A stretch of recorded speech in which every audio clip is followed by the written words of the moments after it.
दोस्तों, competition academy के YouTube portal पर आपका स्वागत है। उम्मीद करते हैं कि आप लोगों की पढ़ाई अच्छी चल रही होगी। और इधर एक सप्ताह से कोई भी वीडियो पब्लिश नहीं हुआ था। लोग हमारे इंतज़ार करते रहते हैं, जो भी हमारे व्यूवर्स हैं हमारे चैनल पर जुड़े हुए हैं। तो आज मैंने कुछ प्रश्न आप लोगों के लिए तैयार किया है और वो है स्त्री विमर्श पर आधारित। यह प्रश्न स्त्री विमर्श पर आधारित हैं और बहुत ही महत्वपूर्ण प्रश्न है। आप जानते हैं कि आपके पाठ्यक्रम में स्त्री विमर्श से प्रश्न पूछे जाते हैं, और जब स्त्री विमर्श से प्रश्न पूछे जाते हैं तो आप देखेंगे कि चाहे वो उपन्यास हो, चाहे वो कहानी हो, चाहे वो किसी लेखक या किसी साहित्यकार का प्रमुख कथन हो या किसी कवि की प्रमुख पंक्तियां हों, सभी की सभी स्त्री विमर्श के अंतर्गत आ जाती हैं जिन्होंने स्त्री के बारे में कहा है। चाहे वो स्त्री शिक्षा को लेकर हो, चाहे स्त्री की विधवावस्था को लेकर हो, चाहे स्त्री के शोषण की बात हो या लिंग भेद की बात हो, इन सब पर जितना भी विमर्श किया गया है स्त्री विमर्श पर आधारित वो सारे प्रश्न मैंने यहाँ पर शामिल किया है। और यहाँ पर मैंने इसीलिए लिख दिया कि मेरा उद्देश्य आपका ज्ञान बढ़ाना है, आपकी परीक्षा लेना नहीं। लेकिन इन प्रश्नों में आपके कितने प्रश्न सही हुए अंत में ज़रूर बताएं। आपके कमेंट का मुझे इंतज़ार रहेगा। तो चलिए शुरू करते हैं आज के प्रश्न, और आपके कमेंट का मुझे इंतज़ार रहेगा। साथ ही एक चीज़ और बता दें आप लोगों को, नया बैच हमारे यहाँ चल रहा है। चौथा बैच प्रारंभ हो चुका है, जिसमें हिंदी साहित्य का इतिहास चल रहा है। आज हिंदी गद्य की विधाएं इकाई 2 में हिंदी गद्य की विधाओं में हम लोगों ने उपन्यास का विकास आज प्रारंभ किया है। यदि आप भी हमसे जुड़ना चाहते हैं, पेड बैच ज्वाइन करना चाहते हैं, तो अभी आपके पास इतना समय है। परीक्षा स्थगित हो चुकी है, तो इतना समय है कि अभी आप ईमानदारी से अगर लगेंगे तो बहुत ही आराम से सफलता हासिल कर सकते हैं। तो हमारे इस नंबर पर फ़ोन करके या व्हाट्सएप करके फ़ीस और सारी जानकारी आप लोग ले सकते हैं। इन नंबर का आप चाहें तो स्क्रीनशॉट ले लें। तो चलिए शुरू करते हैं आज के महत्वपूर्ण प्रश्न। अपना मूल्यांकन आप लोग जरूर करें, ज़रूर बताएं। नैना आधुनिक जीवन की व्यस्तता भरी जिंदगी में उपेक्षा की शिकार है। नैना, नरेंद्र और रवि किसकी कहानियों के पात्र हैं?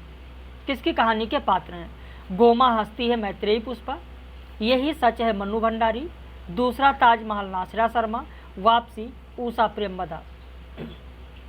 अब यहाँ पर आप देखें कि एक ही प्रश्न से आपके 4 प्रश्न तैयार हो गए। अगर इसका उत्तर नहीं भी पता है तो भी अगर एक दृष्टि से आप देखें तो 4 तथ्य आपके तैयार हो गए जिनको नहीं पता है कि गोमा हंसती है किसकी कहानी है, तो मैत्रेयी पुष्पा का है। यही सच है मन्नू भंडारी का है। दूसरा ताजमहल नासिरा शर्मा का है। वापसी उषा प्रेमवदा का है। तो कम से कम एक प्रश्न से 4 तथ्य तो ये आपके तैयार हो गए। लेकिन मेरा प्रश्न है कि नैना आधुनिक जीवन की व्यस्तता भरी जिंदगी में उपेक्षा की शिकार है। नैना, नरेंद्र और रवि ये किसकी कहानी के पात्र हैं? आपका उत्तर होगा सी, दूसरा ताजमहल नासिरा शर्मा। प्रश्न संख्या 2 देखें। बावजूद इसके कहानी किसकी है? चित्रा मुद्गल की है, मृदुला गर्ग की है, नासिरा शर्मा की है या उषा प्रेमवदा की है? तो आपका उत्तर हो जाएगा 2 का ए, चित्रा मुद्गल की कहानी है। प्रश्न संख्या 3 देखें। मैं विशुद्ध पुरुष घर का कर्ता जिसके साथ इस दरोगा की बेटी की किस्मत नत्थी है, उपरोक्त कथन किस कहानी की है? देखिए यहाँ पर इन पूरे प्रश्नों में मैंने जो विकल्प लिया है उन सभी विकल्प, चाहे वो कहानी से हों, चाहे उपन्यासों से हों या किसी भी विधा से हों, लेकिन इन सब में नारी विमर्श की बात की गई है, चाहे जिस रूप में की गई हो। इसीलिए मैंने इन रचनाओं का नाम यहाँ पर लिखा है, क्योंकि अगर इनसे संबंधित आपसे प्रश्न पूछा जाए, रचनाएं किसकी हैं पूछा जाए, तो आप आराम से इन प्रश्नों को परीक्षा में हल कर सकें। तो मैं विशुद्ध पुरुष घर का कर्ता जिसके साथ इस दरोगा की बेटी की किस्मत नत्ती है। उपरोक्त कथन किस कहानी का है? तीसरी हथेली राजीव सेठ की कहानी, जिंदा आदमी कृष्ण अग्निहोत्री, कितनी कैदें मृदुला गर्ग, गुल्लू मैत्रेयी पुष्पा। यहाँ पर आपका उत्तर हो जाएगा डी, गुल्लू मैत्रेयी पुष्पा। निम्न में से कौन सी कहानी बदसूरत औरत और आलसी पति की है? आदमकद सूर्यबाला, अपनी वापसी चित्रा मुदगल, दरमियान मृणाल पांडे, काला शुक्रवार सुधा अरोड़ा। कौन सी कहानी बदसूरत औरत और आलसी पति की है? आपका उत्तर होगा ए, आदमकद सूर्यबाला। अगला प्रश्न देखें। ममता कालिया ने किस कहानी में कथानक छठा विश्व हिंदी सम्मेलन जो सूरीनाम में हुआ था उसमें भाग लेने के बहाने अपने खट्टे मीठे अनुभव को व्यक्त किया है? किस कहानी के कथानक के माध्यम से? जांच अभी जारी है, थोड़ा सा प्रगतिशील, छोटे खिलाड़ी, सीट नंबर 69। आपका उत्तर हो जाएगा सी, छोटे खिलाड़ी। लल्ली, जिसने अपना नाम बाद में लैला रख लिया है, लल्ली ब्रैकेट में मैंने लल्ला लिख दिया, के बारे में लैला की हिम्मत खुदा के खौफ को धता बतला चुकी है।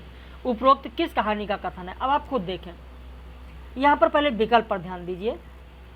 मेरे देश की मिट्टी आहा मृदुला गर्ग, ढाई आखर प्रेम का मणिका मोहनी, एक औरत 3/4 सुधा अरोड़ा, गलत पुरुष मेहरुन्निसा परवेज। अब इन चारों कहानियों में से आप जरा सोचिए, अपने दिमाग पर जोर डालिए। इसीलिए मैंने इस तरीके का प्रश्न बनाया है और अक्सर इसी तरीके के प्रश्न हम बनाते ही रहते हैं ताकि एक प्रश्न से कई प्रश्न आपके तैयार हो जाए, कई तथ्य आपके तैयार होते चलें। अब इन चारों विकल्पों में से चारों जो कहानियाँ हैं, अपने दिमाग पर जोर डालिए कि लल्ली किस कहानी की पात्र है जो बाद में लैला हो जाती हैं, मुस्लिम युवक के साथ शादी कर लेती हैं, निकाह पढ़ती हैं।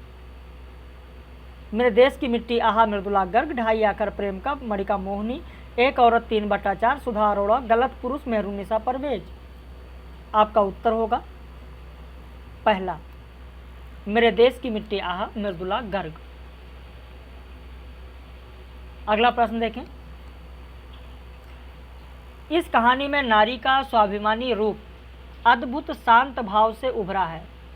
बानो के रूप में एक अनोखा पात्र है, संघर्ष करता है, वो अपने किसी स्वार्थ के लिए नहीं टकराया परंतु अन्याय के लिए लड़ने वाला पात्र है। ये किसकी कहानी के बारे में है? मेहरुन्निसा परवेज, मंजुल भगत, इंदुवाली, मालती जोशी। अब यहाँ बानो लिखकर मैंने अंडरलाइन कर दिया है। उसका कारण यह है कि प्रश्न से ही आपको थोड़ी बहुत जानकारी मिल जाए, उससे विकल्प छांटने में आपके लिए आसान हो जाए। अब अगर आपको बानो पता होगा तो आप ज़रूर उत्तर बता देंगे। देखिए, मंजुल भगत की कहानी है बानो। बानो नाम से कहानी ही है मंजुल भगत की और बानो पात्र है। उसी बानो कहानी के बारे में कहा गया कि इस कहानी में नारी का स्वाभिमानी रूप अद्भुत शांत भाव से उभरा है। बानो के रूप में एक अनोखा पात्र है, संघर्ष करता है, वो अपने किसी स्वार्थ के लिए नहीं टकराया परंतु अन्याय के लिए लड़ने वाला पात्र है। प्रश्न संख्या 8 देखें। नारी जीवन की प्रेम के ढोंग पर निम्न व्यंग किस कहानी में है? कि इन टटपुंजियों पत्तों के सहारे में ज़्यादा से ज़्यादा इतना कर सकती थी, जिंदगी भर उसकी पूंछ पकड़े रहती और उसे अपनी उपलब्धि समझ संतोष करती। स्त्री सुबोधिनी मनु भंडारी की कहानी, निर्मोही ममता कालिया की कहानी, कोठे पर कागा चंद्रकांता की कहानी, सफ़ेद कौवा मंजुल भगत की कहानी। प्रश्न संख्या 8 में आपका उत्तर हो जाएगा स्त्री सुबोधिनी मनु भंडारी की कहानी। अगला प्रश्न देखें। जब तक औरत को ठीकरी माना जाता रहेगा तब तक स्त्री समता सपना ही रहेगा।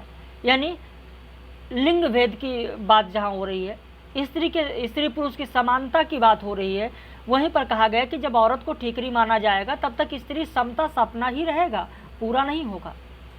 उपरोक्त कथन किस उपन्यास का है? उपरोक्त कथन किसके उपन्यास का है? तो सही कर लीजिएगा, किसके उपन्यास का है, किस उपन्यास नहीं, किसके उपन्यास का है, सही कर लीजिएगा। प्रभा खेतान, चित्रा मुदगल, नासिरा शर्मा, मैत्रेयी पुष्पा। अगर आप अपने दिमाग पर थोड़ा सा जोर डाल लें तो मुझे लगता है कि ऐसे जो प्रश्न यहाँ पर आप देख रहे हैं बहुत आराम से आप हल कर लेंगे।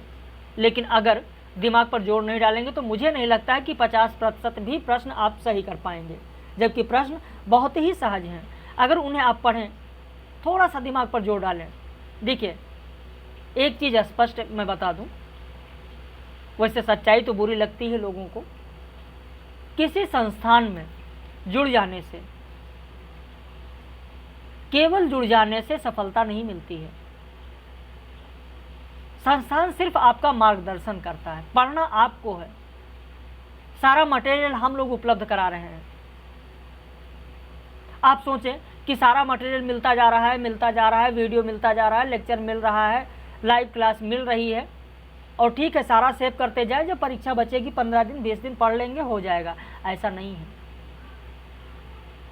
सिर्फ सोच लेना कि हो जाएगा काफ़ी नहीं है, उसके लिए आपको मेहनत करना है, परिश्रम करना है। प्रतिदिन 3-4 घंटे आप लगातार देते रहेंगे, बहुत आराम से फिर सफलता आपको मिल जाएगी। तो जोर तो देना है दिमाग पे, थोड़ा पढ़ना है आपको। भाई नवंबर में जो नेट का एग्ज़ाम हुआ, हमारे 103 लोगों ने क्वालिफाई किया नेट जेआरएफ मिलाकर, और उसमें से जिन लोगों का नहीं हुआ आज भी वो चैनल से जुड़े हुए हैं, आज भी वो पढ़ रहे हैं, मेहनत कर रहे हैं। आप भी मेहनत करेंगे, सफल होंगे, लेकिन उसके लिए मेहनत करना है। मैं बार बार कहता हूँ, आप लोगों को मेहनत करना पड़ेगा। तो जब तक औरत को ठीकरी माना जाता रहेगा तब तक स्त्री समता सपना ही रहेगा। ये किसके उपन्यास का कथन है? तो आपका उत्तर हो जाएगा नासिरा शर्मा। अब आप सोचेंगे कि नासिरा शर्मा ने किस उपन्यास में कहा है? भाई इसीलिए मैंने कहा कि अपने दिमाग पर जोर डालिए। नासिरा शर्मा का उपन्यास है ठीकरे की मंगनी। अब शायद आपको याद आ गया होगा, ठीकरे की मंगनी नासिरा शर्मा का उपन्यास है या नहीं? बहुत ही साधारण प्रश्न था। और ठीकरा किसको कहा गया? लड़कियों को कहा गया है। लड़की का जन्म होता है, फिर उसकी शादी जब होती है, लड़की की शादी की होती है, उसी की मंगनी होती है, उसी को कहते हैं ठीकरे की मंगनी। इस लड़की की मंगनी की बात की जा रही है, स्त्री पुरुष विषमता की बात की गई है। निम्न में से किस उपन्यास का सारा घटनाक्रम कॉलेज एवं हॉस्टल में घटता है, जिसमें प्रमुख पात्र सुषमा और नील हैं? 55 खंबे लाल दीवारें, उषा प्रियंवदा, खुले गगन के लाल सितारे, मधु कांकरिया, एक ब्रेक के बाद अलका सरावगी, अपने अपने चेहरे, प्रभा खेतान। यहाँ पर आपका उत्तर हो जाएगा 10 का ए, 55 खंबे लाल दीवारें। कभी कभी ऐसा पूछा जाता है कि 55 खंबे लाल दीवारें किसकी रचना है? उषा प्रियंवदा का। सुषमा और नील उषा प्रियंवदा के किस उपन्यास के पात्र हैं? तो 55 खंबे लाल दीवारें। ये 55 खंबे है कौन? ये 55 खंबे कॉलेज की जो बिल्डिंग बनी हुई है उसी में जो खंबे लगे हुए हैं, एक दिन वो गिनना शुरू करता है और 55 खंबे तक ही गिन पाता है। तो यहाँ पर ये 55 खंबे लाल दीवारें उषा प्रियंवदा का उपन्यास है। अगला प्रश्न, नारी तो हम भी करी, नारी तो हम भी करी जान नहीं विचार, और जब जाना तब परिहरी नारी बड़ा विकार। उपरोक्त पद किसका है? नारियों के बारे में यह दृष्टिकोण किसका है? सूरदास का है, तुलसीदास का है, बिहारी का है, कबीर का है? आपका उत्तर हो जाएगा डी, कबीरदास का यह विचार है। अगला प्रश्न, मुक्त करो नारी को मानो चिरबंदनी नारी को, युग युग की निर्मम कारा से जननी सखी प्यारी को। उपरोक्त पंक्तियाँ स्त्री के लिए किसकी हैं? निराला, दिनकर, महादेवी वर्मा, सुमित्रानंदन पंत। आपका उत्तर हो जाएगा डी, सुमित्रानंदन पंत। विजयनी माँ के वीर सुपुत्र पाप से असहयोग लेठान, गूंजा डाले स्वराज की तान और सब हो जावे बलिदान। उपरोक्त पंक्तियाँ किसके हैं? माखनलाल चतुर्वेदी, सुमित्रा नंदन पंत, सुभद्रा कुमारी चौहान, महादेवी वर्मा। आपका उत्तर होगा सी, सुभद्रा चौहान। अगला प्रश्न, निम्न में से किस उपन्यास में दलित स्त्री की पीड़ा है, जिसमें कहा गया है कि जवान बेटी को विदा कर देगा तो उसकी कमाई कैसे खाएगा, जहां गुड़ रहेगा वहां चिंटा जाबे करेगा। तर्पण उपन्यास शिवमूर्ति, अमर ज्योति उपन्यास डीपी वरुण, माटी की सौगंध उपन्यास प्रेम कपाड़िया, तुम्हें बदलना ही होगा सुशीला टागभोरे। यहां पर आपका उत्तर हो जाएगा ए, तर्पण शिवमूर्ति। शिवमूर्ति का जो उपन्यास है तर्पण, इसमें स्त्री विमर्श की तो बात हो ही रही है। स्त्री विमर्श के साथ ही साथ आप देखें दलित महिला, दलित स्त्री विमर्श की बात हो रही है। जो दलित स्त्रियां हैं उनके विमर्श की यहाँ पर बात की गई तर्पण में, जो शिवमूर्ति का है। हंस पत्रिका में अस्मिता मूलक विमर्श के बारे में निम्न कथन किसका है कि अस्मिता अपनी निजी पहचान के साथ साथ उस क्षेत्र और समाज की पहचान भी है जो हमारे संदर्भ तय करते हैं। ये संदर्भ जाति, रंग, वर्ग, नस्ल, क्षेत्र, भाषा, जेंडर, पेशे इत्यादि के रूप में हमारे अंतरंग के हिस्से हैं। राजेंद्र यादव, अज्ञे, धर्मवीर भारती, नामवर सिंह। आपका उत्तर हो जाएगा पहला, राजेंद्र यादव। अगला प्रश्न है, मेरा यह मानना है कि एक औरत इंसान की तरह इंसानियत और अस्मिता के साथ जी सके तो वही उसकी स्वतंत्रता है। नासिरा शर्मा ने अपनी किस रचना में उपरोक्त कथन कहा है? अब यहाँ पर एक चीज़, अगर भले ही आपको उत्तर नहीं पता है, लेकिन एक चीज़ स्पष्ट रूप से आपका तैयार हो गया कि यह कथन है किसका, तो नासिरा शर्मा का है। ये चारों रचनाएं हैं किसकी? नासिरा शर्मा की हैं। लेकिन नासिरा शर्मा ने यह कथन किस रचना में कहा है? तो पहला हो जाएगा औरत के लिए औरत। अगला प्रश्न देखें, औरत चाहे फसल की तरह हो या खेती की तरह, वह घर में रहे या कोठे पर, पुरुष के लिए सुविधा साधन का रूप है। स्त्री विमर्श पर उपरोक्त कथन किसका है? उषा प्रियंवदा, मैत्रेयी पुष्पा, नासिरा शर्मा, चित्रा मुदगल। आपका उत्तर हो जाएगा बी, मैत्रेयी पुष्पा का यह कथन है। जो हमारे पेड मेंबर्स नहीं हैं, केवल हमारे व्यूअर्स हैं, चैनल पर देख रहे हैं, इन प्रश्नों का आप स्क्रीनशॉट ले लें या वीडियो को रोक रोक कर लिख लें। बहुत ही महत्वपूर्ण प्रश्न है स्त्री विमर्श पर। आप जैसे भी अध्ययन करते हो, जहाँ भी अध्ययन करते हो, या जिससे भी आप सहयोग लेकर पढ़ रहे हो, मेरी ईश्वर से यही कामना है कि आप अपने लक्ष्य तक जरूर पहुँचें। लेकिन आप खुद मूल्यांकन अपना करें कि इन प्रश्नों में आपके कितने सही हो रहे हैं, आपने कितना पढ़ा है स्त्री विमर्श के ऊपर। अलका सरावगी ने किस उपन्यास में स्त्री जीवन की त्रासदी का वर्णन किया है, जिसमें माया देवी कहती हैं कि 8 साल की उम्र में मेरा जीवन नष्ट किया उस आदमी ने, कोई और नहीं, एकदम करीबी रिश्तेदार है, घर में रहने वाला सांप। कली कथा, वाया बाईपास, शेष कादम्बरी, कोई बात नहीं, एक ब्रेक के बाद। आपका उत्तर हो जाएगा शेष कादम्बरी। अगला प्रश्न है, उषा यादव के किस उपन्यास में बेटियां पिता के हवस का शिकार हो जाती है? 2 बेटियां हैं और वो पिता के हवस का शिकार हो जाती हैं, जिसमें दिखाया गया है माँ कहती है कि अपनी बेटियों को बुरी निगाह से देखने वाला जानवर खुद को पुरुष कहने का अधिकारी नहीं है। उषा यादव कि किस उपन्यास में कहा गया प्रकाश की ओर, एक और अहल्या, धूप का टुकड़ा, अभियांतर। तो यहाँ पर आपका उत्तर हो जाएगा 19 का डी, अभियांतर। अगला प्रश्न देखें, निम्न में से उपन्यास और उपन्यासकार का बेमेल जोड़ा कौन सा है। देखिए, मैंने पहले ही आप लोगों को बताया है कि जितने भी विकल्प यहाँ पर लिए जाते हैं सब कहीं ना कहीं स्त्री विमर्श से जुड़ी हुई रचनाएं हैं, इसलिए इन रचनाओं पर खासकर आपको ध्यान रखना है, क्योंकि मिलाने वाली जो रचनाएं आती हैं अक्सर वो आपके पाठ्यक्रम में कुछ इस तरीके के जो टॉपिक होते हैं वहाँ से दे दी जाती हैं। बाकी जो आपके पाठ्यक्रम में जैसे जो उपन्यास दिए हैं, जो नाटक दिए हैं, जो कहानी दिए हैं, जो निबंध दिए हैं, उनसे सीधे रूप में प्रश्न पूछ लिए जाते हैं। लेकिन जो छोटे छोटे टॉपिक आपके पाठ्यक्रम में हैं उनसे कुछ इस तरीके के प्रश्न पूछे जाते हैं। मैंने नाता तोड़ा, सुषमा वेदी, सुचिता, उमाश्री, उकाव, क्षितिज शर्मा, सलाम आखिरी, अनामिका। तो यहाँ पर आपका कौन सा बेमेल होगा, डी बेमेल होगा।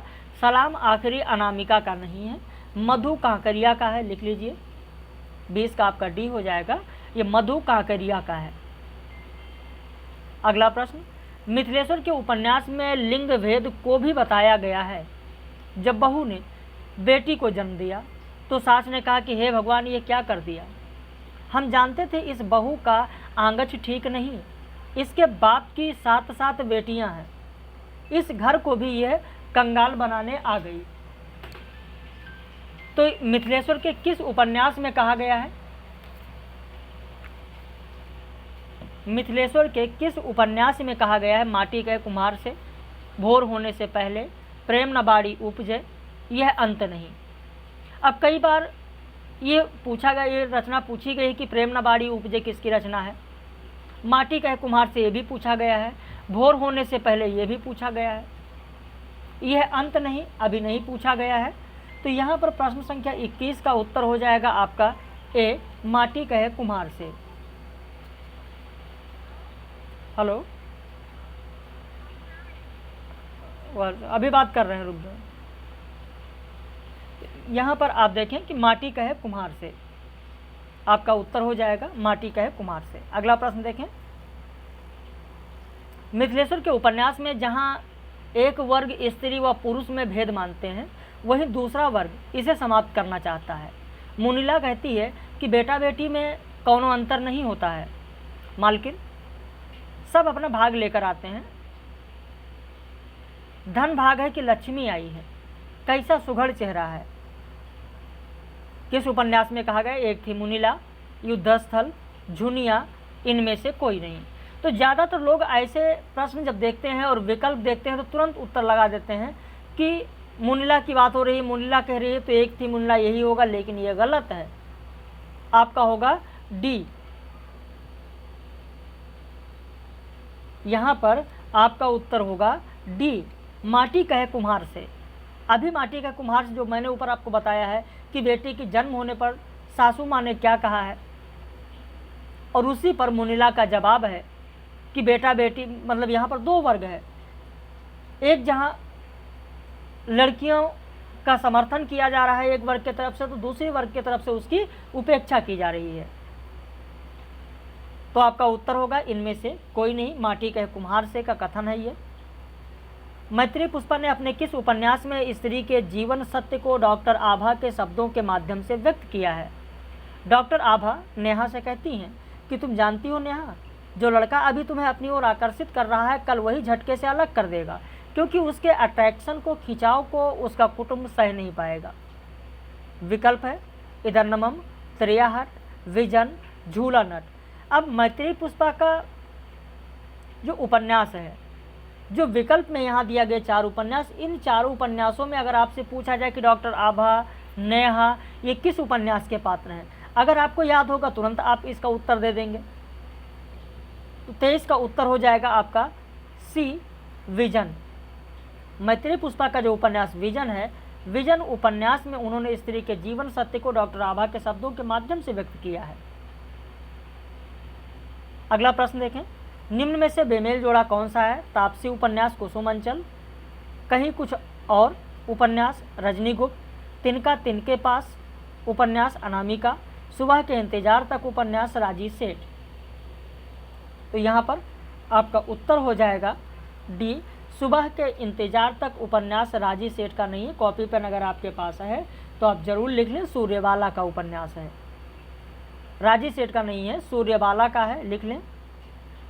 अगला प्रश्न, निम्न में से बेमेल जोड़ा कौन सा है? खाना बदोश ख्वाहिशें जयंती का उपन्यास, पतझड़ की आवाज़ें निरुपमा सेवती का उपन्यास, बेगाने घर में मंजुल भगत का उपन्यास, अकेला पलाश कृष्णा सोबती का उपन्यास। यहाँ पर भी बेमेल जोड़ा डी होगा, क्योंकि अकेला पलाश कृष्णा सोबती का नहीं है, मेहरुन्निसा परवेज का है, लिख लें, मेहरुन्निसा परवेज। अगला प्रश्न, मधुकर सिंह के उपन्यास कौन कौन से हैं? पहली मुक्ति मधुकर सिंह का है, समय कथा चक्र भी मधुकर सिंह का है, यारा की चिट्ठी भी मधुकर सिंह का है, वेनी माधव तिवारी की पतोह भी मधुकर सिंह का है। तो इस तरीके से आपका उत्तर होगा डी, उपरोक्त सभी। मधु काकरिया के किस उपन्यास में विधवा स्त्री के मन के असुरक्षा भाव को व्यक्त किया गया है? जहाँ संघमित्रा की माँ उससे कहती है कि सच्ची बात तो ये है, जब संघमित्रा के पिता की मृत्यु हो जाती है, संघमित्रा की माँ विधवा हो जाती है, तब संघमित्रा की माँ उससे कहती है कि सच्ची बात तो ये है कि बिना धुएं के चूल्हा और बिना खूंटे के बछड़े की कोई गति नहीं होती है, जहाँ चूल्हा नहीं जलता वहाँ आदमी जलने लगता है। सलाम आखिरी, पत्ताखोर, खुले गगन के लाल सितारे, सेज पर संस्कृत। मधु काकरिया का कौन सा उपन्यास है जिसमें विधवा स्त्री के मन के असुरक्षा भाव को व्यक्त किया गया है? आपका उत्तर हो जाएगा डी, सेज पर संस्कृत।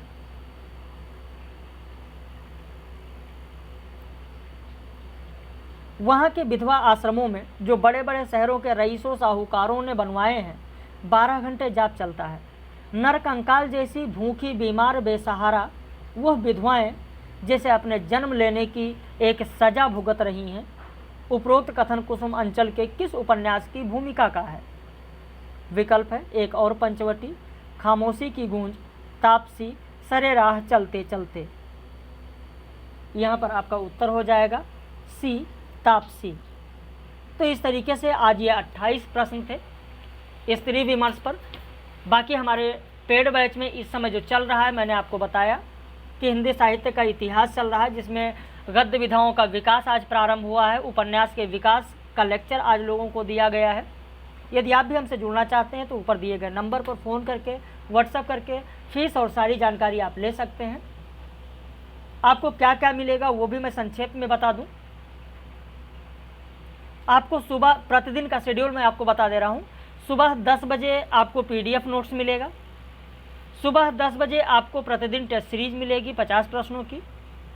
दोपहर में 2:30 बजे आपको वीडियो लेक्चर मिलेगा डिस्क्रिप्टिव, जो कक्षा में पढ़ाया जाता है ऑफलाइन, जैसे आप कोचिंग संस्थान में जाते हैं पढ़ते हैं, ठीक उसी तरीक़े से डिस्क्रिप्टिव वीडियो मिलेगा। रात में 9 बजे आपको लाइव क्लास मिलेगी, जो प्रश्नोत्तरी की क्लास होगी। और जो आपको सुबह टेस्ट सीरीज दिया गया है उसका उत्तर 2:30 बजे के बाद आपको, मतलब 4-5 बजे तक इसका उत्तर आपको मिल जाएगा। तो ये प्रतिदिन का शेड्यूल है। प्रतिदिन आपको कम से कम अभी से ही 4 घंटे प्रतिदिन मेहनत करना है, तब जाकर परीक्षा तक आप सारे पाठ्यक्रम को कवर कर पाएंगे। पाठ्यक्रम भी ज़्यादा है, आप लोगों ने देखा ही है। अगर आपके पास पाठ्यक्रम ना हो तो आप मैसेज करें, मैं पाठ्यक्रम आपको भेज दूँ, आप खुद पाठ्यक्रम देखें। और अगर आपको मेहनत करना है, लगातार पूरी ईमानदारी के साथ जुड़ना है, तो ही आप हमारे यहाँ एडमिशन लीजिए, तो ही हमारे यहाँ जुड़िए। हमारे यहाँ टाल मटोल की कोई गुंजाइश नहीं होगी कि सर टेस्ट सीरीज नहीं कर पा रहे हैं, आज पढ़ाई नहीं हो पा रही है, आज ये है कल वो है, ये चीज़ें बर्दाश्त नहीं होंगी। आपको टेस्ट सीरीज के उत्तर देने होंगे, वीडियो देखने होंगे, रात में लाइव क्लास करनी होगी। भले उस समय पर ना कर पाएँ, आप बाद में करें, लेकिन उस दिन का काम उसी दिन आपको करके रिस्पॉन्स देना होगा। बाकी जैसी आपकी मर्जी। आप अपने भविष्य के निर्माता हैं, आप अपना भविष्य खुद संवार सकते हैं। आपका भविष्य आपके सोच पर निर्भर करता है। बाकी हम लोग फिर मिलेंगे। रात में 9 बजे लाइव कक्षा में अपने पेड मेंबर्स के साथ। बस मेरी यही कामना है ईश्वर से कि आप लोग जिस राह पर चल रहे हैं अपनी मंजिल तक ज़रूर पहुँचें।